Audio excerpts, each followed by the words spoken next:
Okay, good morning, everybody. Thank you for joining us this morning. We have a special treat, I think, in store in anticipation of eventually traveling to the Audubon Center at Mills Grove. The presenter today is Beverly Shepard. Beverly is a Hershey's Mill resident, lives in Kennett Village, and has been working with museums and in and around museums for nearly 40 years. She served as an associate director of the Chester County Historical Society in the 90s, and then left to Washington, D.C., where she became the acting director of the Institute of Museum and Library Services.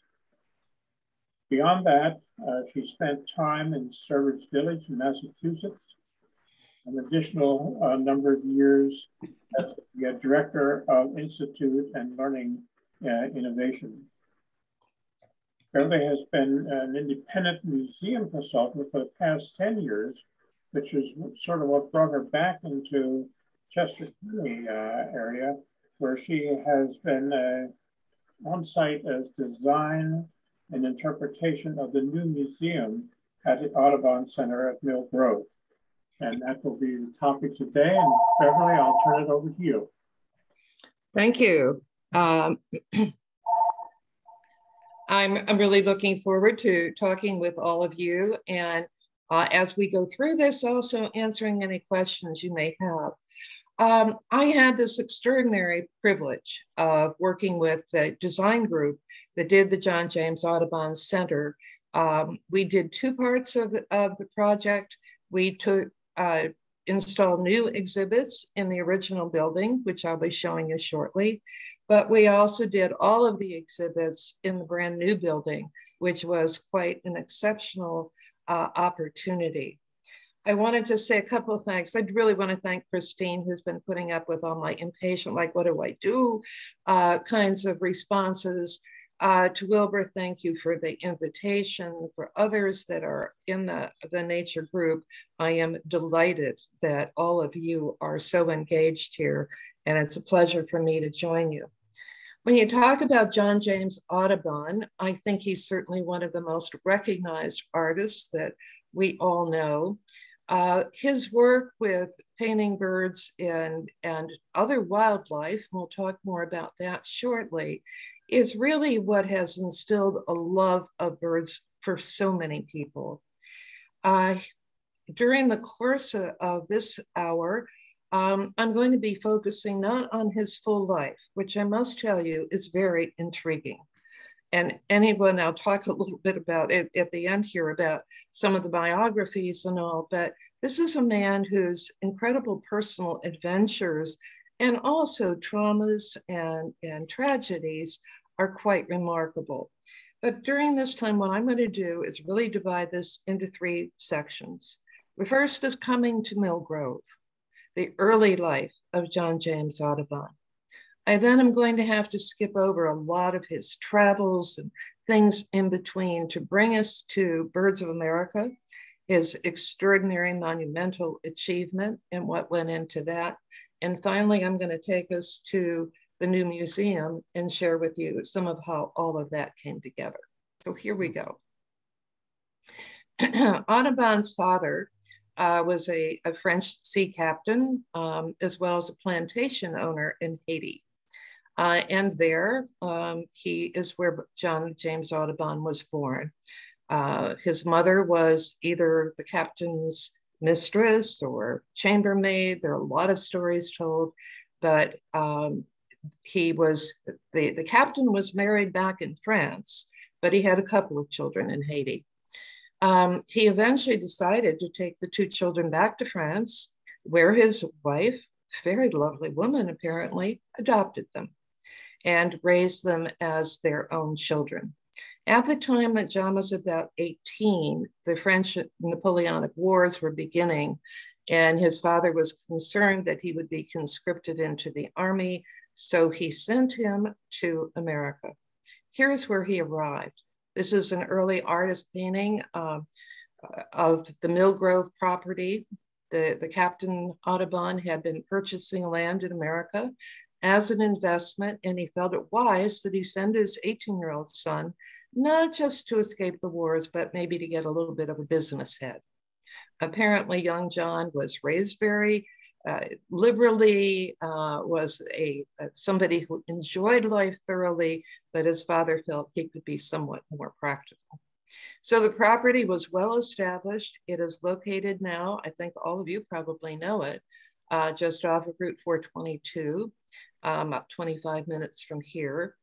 And the property still is quite extensive.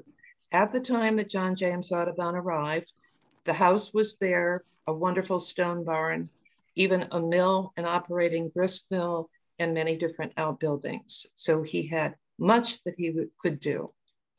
Today, Mill Grove, I don't know the entire size of the property, but it is still quite extensive. It is still heavily wooded. There are 7 miles of hiking trails. This is the original building, remodeled a bit, not modeled on the exterior, but interior to make it more contemporary. But this is the first home and the only known existing home in America where John James Audubon lived. He was greeted with a property that was, as I said, densely wooded, full of birds, full of wildlife, and he had already become quite attracted to birds, had begun some illustration, and he was certainly in his heyday. I share this with you because you get a little sense of his personality when he arrived. This is a portrait that is not until he's in his 40s. Unfortunately, I don't have any early images, but he was something of a dandy. He describes himself in his own autobiography as extremely handsome. But these are some of the things that he said really occupied his time. You can see the first is the hunting and the fishing and the dancing. He was very well skilled at all. He also wrote that when he says he was ridiculously fond of dress, he said occasionally he put on his black satin knickers and a white ruffled shirt to go out into the woods and go hunting. But he was also seen in this kind of glamorous role by everybody who seemed to have met him. David Pauling was a neighbor, just absolutely astounded at his Audubon skills as a skater, as a dancer, and apparently quite attractive to all of the young women as well. This seems like somewhat abrupt here, but it was at Mill Grove that Audubon began not just the explorations in the woods and not just the drawing of birds and all, but the beginning of something that becomes so important throughout his life. And that is his very careful observation of birds and of wildlife. I will direct you to reading his ornithological biographies. They are so absolutely beautiful, and they're full of his detail of observation. So in many ways, he was combining a scientific eye with the artistic expression as well. And as we see his work evolve, the two go together so well. Many of his observations are actually part of the Birds of America presentation that is on the Audubon National Site, so that you can read the way in which he described things. He was very fond of walking in the woods, and he apparently found a cave, an empty cave that was a great retreat. I think there were people looking to see if he was going to come back and go to work on the plant or the farm, but he would go and he'd notice that there was an empty nest. And one day as he entered the cave, he realized that the nest was no longer empty. There were a pair of eastern phoebes, and he continued to observe and watch till their young ones were fledged. And at that point, he had begun to wonder, do they come back every year? And so he undertook an experiment with a very slender, thin silver wire to band the young birds to see what would happen. There are people who say it was the first bird banding experiment anywhere. I think probably that unlikely, but it was certainly his, and he was well rewarded for that, because once again, a year later, when they did return, he was still able to see some of those original bands. There were many, many different things that began at Mill Grove. I'll come to some of them later. Oops, yes, here we go. I forgot that was there. Mill Grove was the beginning. It was where he really learned and refined his fundamentals of sketching. It was there that he began to think about this lifelong dream of trying to draw every bird in America, every species. It was there that he met Lucy, and I will talk a little bit about her in a few moments, but it was an incredible place for him, and he said it always lived in his heart, that it would forever be a blessed spot. This is a more recent picture, but the beauty of this area of going to visit is you get a sense of the richness of his surroundings. Certainly, they were much fuller of birds and wildlife in his day, but as a matter of fact, some of those birds that are now extinct, like the passenger pigeon, were actually viewed by Audubon on this spot. But it remains a place that can kind of fill you with that spirit. One of the most wonderful things was meeting Lucy Bakewell, his neighbor. He had met her father. He knew John needed to buy a horse, and his father said, well, stop by and we'll talk. And so one day John did. And when he stopped by, the father was away, but there was a lovely young woman sitting before the fireplace.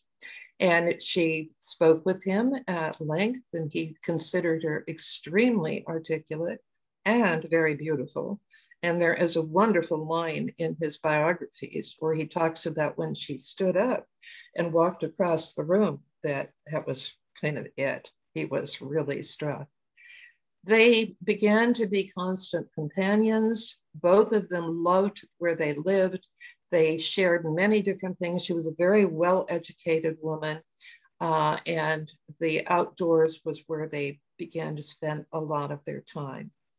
She helped him learn English, and he shares all the wonders of nature with her. Their life, and I'm just very briefly give you some of the high points. They married in 1808. John had arrived at Mill Grove in 1801. They had a long courtship. Their parents, and particularly Lucy's parents, were a little bit concerned that she was awfully young. She met John when she was 17. And some other things that stepped in the way, but they married and they became one of the most extraordinary of couples that we can read about in terms of their long life dedication to one another and to the art of John Audubon. They had many tragedies.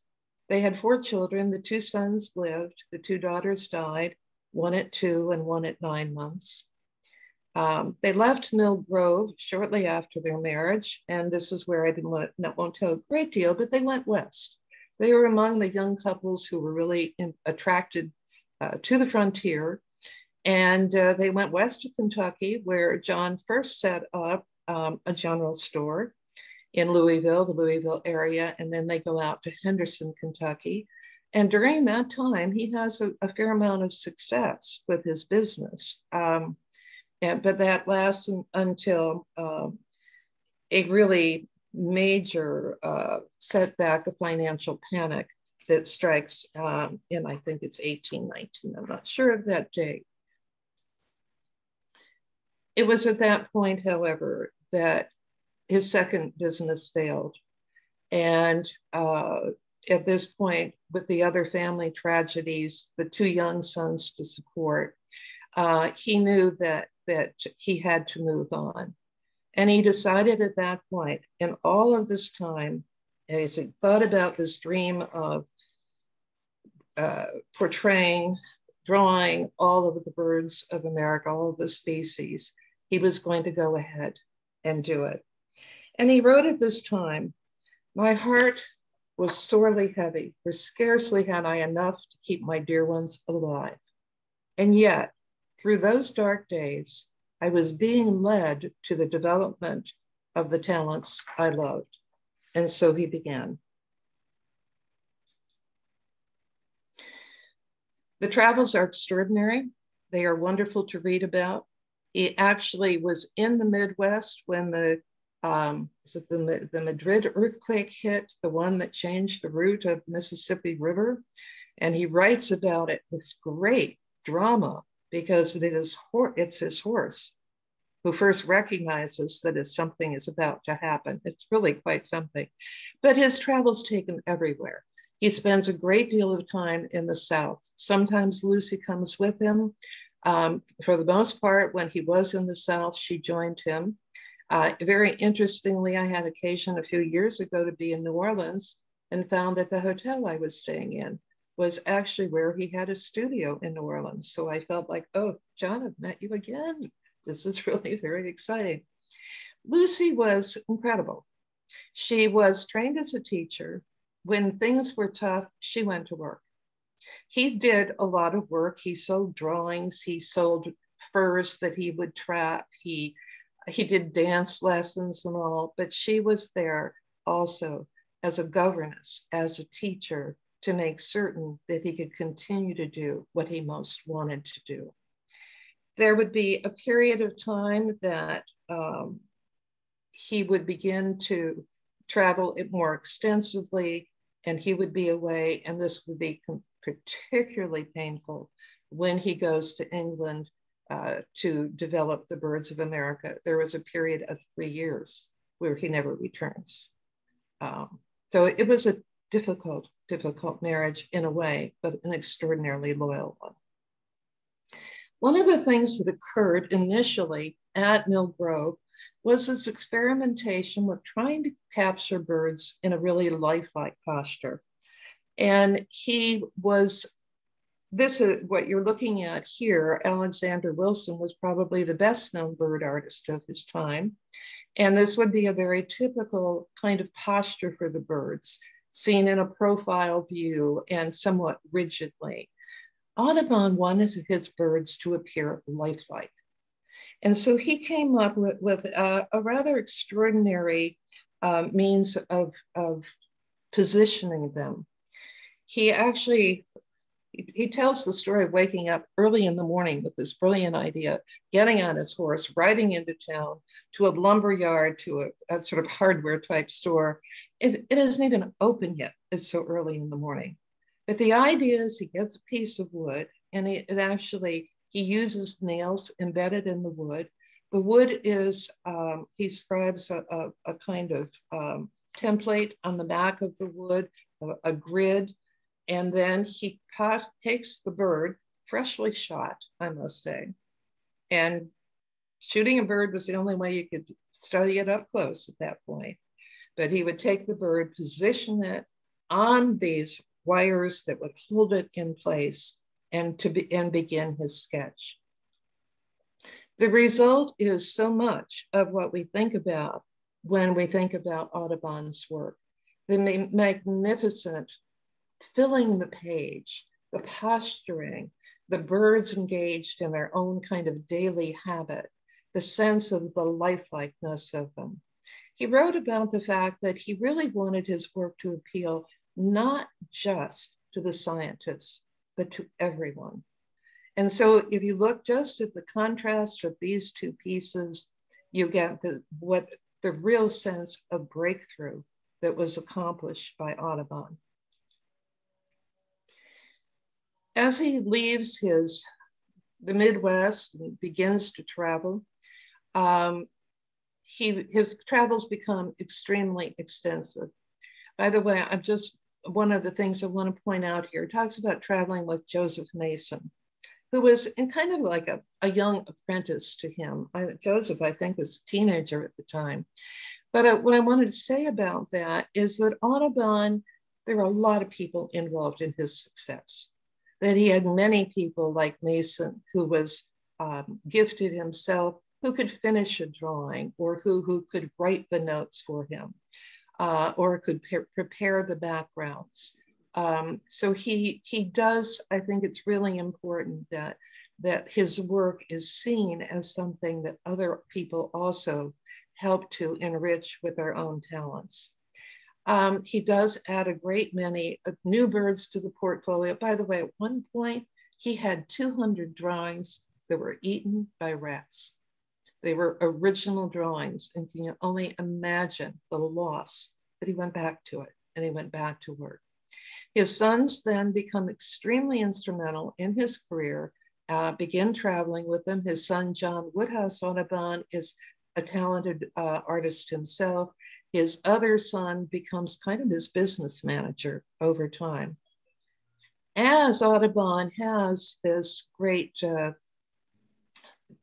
cache of drawings and he is ready to move forward with his dream, he goes first to Philadelphia, and frankly, nobody picked up on it. There was not a great deal of interest. It would be too expensive. And it must have been an extraordinarily discouraging time. But what he is told is that it is likely that there would be a better market in Europe. He has a number of people that he has met, including some Europeans, who give him the letters of introduction. He is in search of the publisher of this book. And what he does, which is very typically Audubon, and here is where the painting becomes important. This painting was done in Europe by a Scottish artist, and it hung at every show, at the entry of every show that Audubon, where his work was being shown. And as you note, what he is wearing there, his rifle and his kind of Western garb, he could be pretty dramatic and he could tell a lot of tall tales. And people were quite enchanted, attracted by this very exotic. He was the American Wild West personified, and he took advantage of that. The people that he met, who began to stand in line for the work that was being developed, were a product of the time that he spent there. One of the most important things that he needed to do was to find an engraver. And when we speak about the work of the engraver, this is another artist. It must be an artistic partnership in order to work well. I note here that he started out, William Lazars in Edinburgh, was his original engraver, but further down here, his staff went on strike. There was again another kind of financial issue going on in the world at that time. So Audubon took all the plates and he went to London, and there is where this incredible partnership with Robert Havell and his son began to take place. You would, if you were to visit the Mill Grove, the new visitor center area, you will see the engraving process illustrated. The museum actually owns one of the original copper engravings. There are only a handful of them left, as a matter of fact. Sadly, when I talked about Lucy before, not only did she outlive John, she outlived her two sons, her two daughters-in-law. She raised her granddaughters. She died in poverty. And desperate to raise money, she actually sold a number of the copper plates for salvage, so they no longer exist. But the steps of the engraving process are nicely illustrated in an exhibit area, where it goes from tracing that first drawing and very, very carefully etching it with a very well-sharpened stylus, sometimes using portions of an acid bath. It's a very technical process. And then to the printing, where once that plate is printed, it has to be so carefully wiped. And this little slight differences in each printing are really quite subtle but remarkable as you view a number of them together. And then finally to the painting. And he employed a basic assembly line of painters. As many as 50 different people were involved in the painting. Audubon himself actually oversaw everything. in detail. He was there, which is again why he didn't get home or did not return to America for 3 years. Lucy had threatened him with divorce. He threatened her with divorce, but she eventually came first to England before they went back to America, where eventually he retired, but not yet.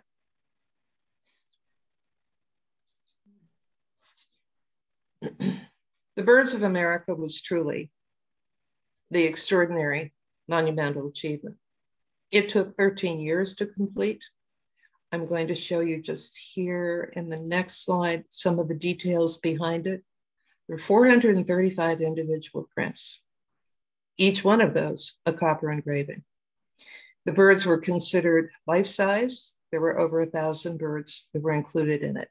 Each bird was hand-colored. This suggests there are approximately 200 copies produced. And can you imagine the completed volume weighing 50 pounds? It would be really something to own. One of the things that's really significant about it is the way in which Audubon sold it.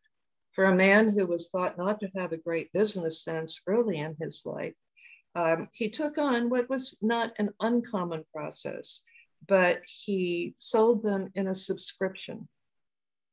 There were 5 prints in every subscription.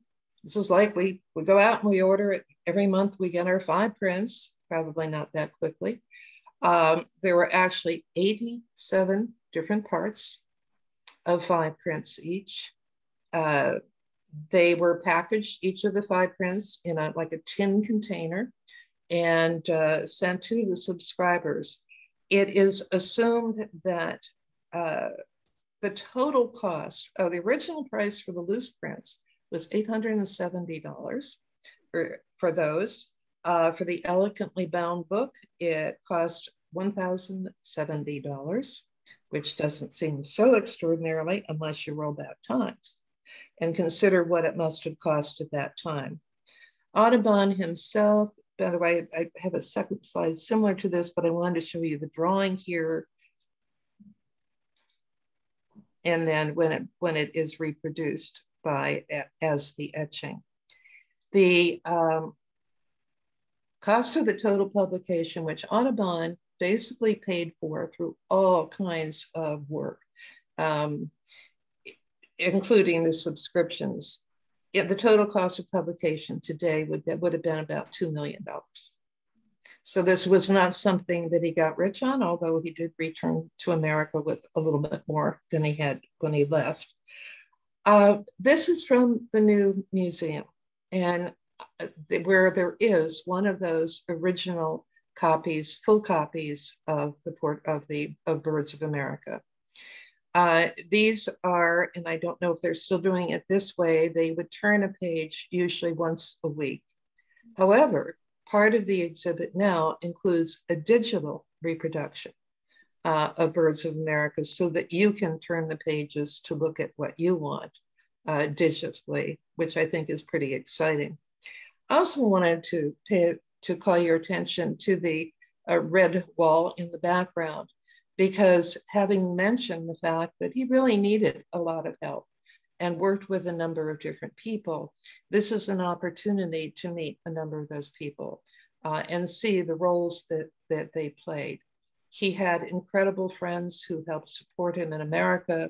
In England, he had any number of people who did background drawings.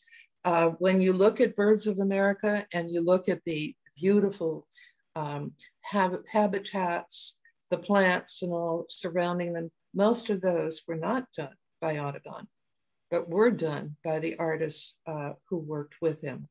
So I think that seeing it and getting that sense of it is really quite important. One of the things that distinguished his work was always that focus on habitat. Though he may not have done all the drawings of it, it is his ornithological biographies that provide the information. He wrote in great detail about not only the birds themselves and their habits and their flight patterns and what they ate and their breeding. he also wrote about the habitats in which they lived. And so the books, the work that he did are so remarkably and incredibly complete with these habitats.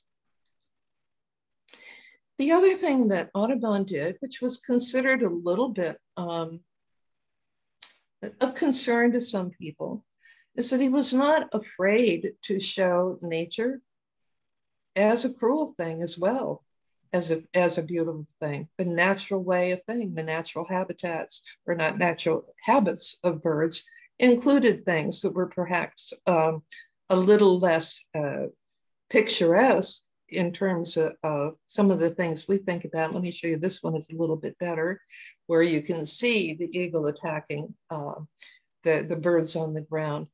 There is an enormous painting in the museum called The Eagle and the Lamb. It was an early oil painting. Audubon rarely worked with oils. He worked primarily with watercolor and with some inks. But this early oil painting is huge, almost mural size. And it shows the eagle attacking the lamb. And it's somewhat gruesome. For a long time, nobody wanted it.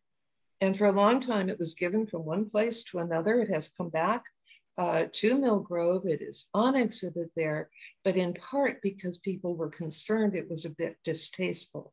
Audubon did not shy away from what nature is actually really is, fully is. The other thing that I think is quite fascinating is, as much as we know about the birds of America and Audubon as a bird painter, he also had a goal following the publication of Birds of America to begin to capture the mammals of America. This took him on some incredible journeys out west, where, among other things, he and his the number of people that were in his boat, not too many of them had to escape from a warring tribe of Native Americans who didn't want them anywhere close. There's some unbelievable stories that come through this. But this book, the Viviparous Quadrupeds of North America, was published and is probably so much less known. His, just to give you an idea of the variety and the number of publications that he was able to accomplish. After Birds of America, between the years 1831 and 1839, his ornithological biographies were completed and published. And as I said, again, they are remarkable. But between 1840 and 1844, always a good businessman, or at least at this point, he had produced an entire octavo edition of Birds of America. The original size of the pages in Birds of America were approximately 30 by 26 inches. This was the very large, the largest size paper of the day. The octavo size is literally 1/8. Each page is 1/8 the size of the original. And this became a much more affordable publication. It also did not use the very, very detailed and meticulous engraving process, but by this point, lithograph was available for its production. The publication of this piece was completed between 1845 and 48. And in this case, both his sons had an important role to play. Audubon's eyesight began to fail during the final production of this piece and the final work, so that a number of the paintings were completed by his son, John. His other son became kind of his business manager and was responsible for helping to sell a number of these. So between 1849 and 1855, after Audubon's death, they continued to release this particular publication. I mentioned that there are some wonderful biographies. I would particularly mention the Richard Rhodes piece, which was a Pulitzer Prize winning biography. It's a wonderful read. I thoroughly enjoyed reading it. I encountered many of these during the time that I had to prepare, do my research and do the writing for the exhibit. But the Rhodes book is available on Amazon. Just bought one for one of my sons who was interested, and it's really terrific. To sort of close out this talk, my third part here is talking about the new museum. It was a dream for a long time of Audubon, Pennsylvania Audubon, and the Mill Grove folks, that they wanted to add a visitor center, but why make it just a visitor center? Why not also make it a museum where even more could be shared about the life of birds as well as Audubon? So this is the building, an artist rendering, but it does look much like this. And the architects saw it almost as, felt like it sort of got that sense of a bird taking off in flight. When you enter, you are greeted by none other than John James Audubon himself. This is a really stunning piece. He stands in front of the birds of America. If you look above him, you see some pages kind of flying up there, floating in the ceiling. And if you look up to the right-hand side, you see birds also flying. There was just one of those things that had this most wonderful little touch on the part of the designers. This is a long, narrow room. It posed some real challenge to design, but having worked with these people, this is the Gecko group of Westchester, I've worked with them in other projects. They are enormously creative. Also, as you see, particularly as you note on the left, the background illustrations all come from Birds of America, greatly expanded in size, of course. In the main gallery is birds, the primary focus is on birds themselves, and I loved the title of Birds Are Amazing.